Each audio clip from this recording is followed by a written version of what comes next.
I'm Greg Taylor, Partner and Head of Banking and Finance at MHA. I'm joined today by Tim Wilkinson, Commercial Broking Director for the Midlands region, and we're going to be talking about asset-based lending.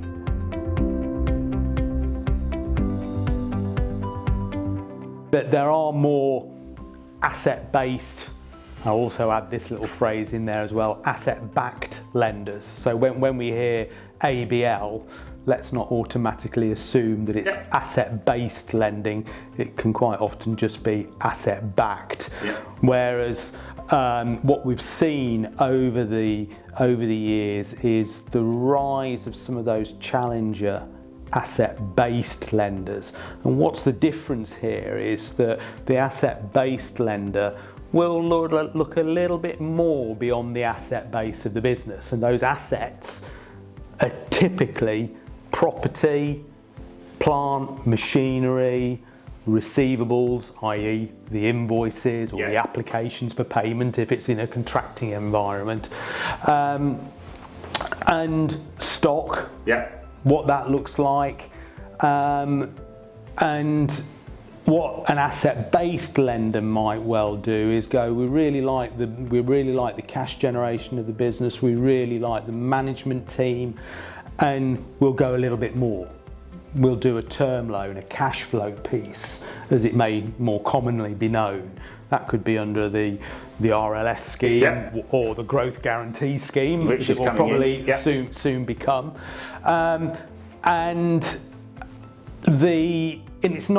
It's a bit like any finance solution. It's not all about the rate, because it's how much cash can be generated. And I think this is probably one of the key bits that we go into as brokers within MHA, is to just understand how much cash is needed, and then look at the basket of assets that may well be there. The stock, the plant, the machinery, the freehold property, the receivables. What's there, what's needed, what can be generated. And it's then a case of looking at the individual lenders and getting that holistic view as to A, what it costs, but B, what the structures are, what the security structures are. So it's really interesting. It takes longer, as we know, than a simple property transaction or a simple asset finance transaction or a relatively simple receivables transaction. Even though you're bringing those components all together, there's a lot more that goes into it. And I think, and again, that's where the likes of ourselves can really sort of hold the hand, put the arm around the shoulder, help the client, help the funders through the process with the client. And I think there's, as I say, that there's a good number of funders out there. It's getting the right ones to the table early on.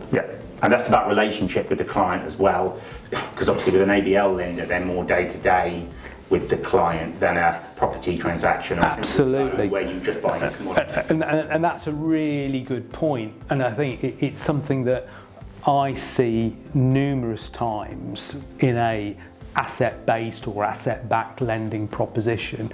It's like, well, they're asking for a lot of information, aren't they? They want the inside leg measurement. And it's like, well, yeah, if you've got that, it'll be handy.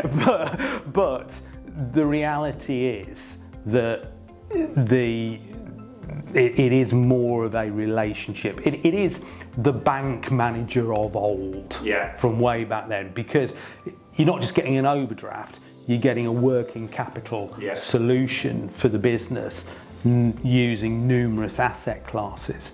So it's going to be more intensive than a standalone property piece. But it is, I hate this phrase, but it is standard. So they're not just asking all these questions because it's you. They're asking it. It's part of the process. And what we do very early on is talk through that time frame.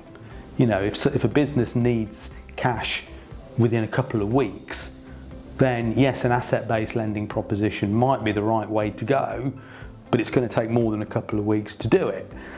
Can we do little bits of it Yeah. to bring it into the whole. And again, that's the process that we run with the client and understand not only how much cash is needed, but when it's needed. Tim, thanks very much for coming in. If you want any more information on asset-backed or asset-based lending, please visit our website at www.mha.co.uk.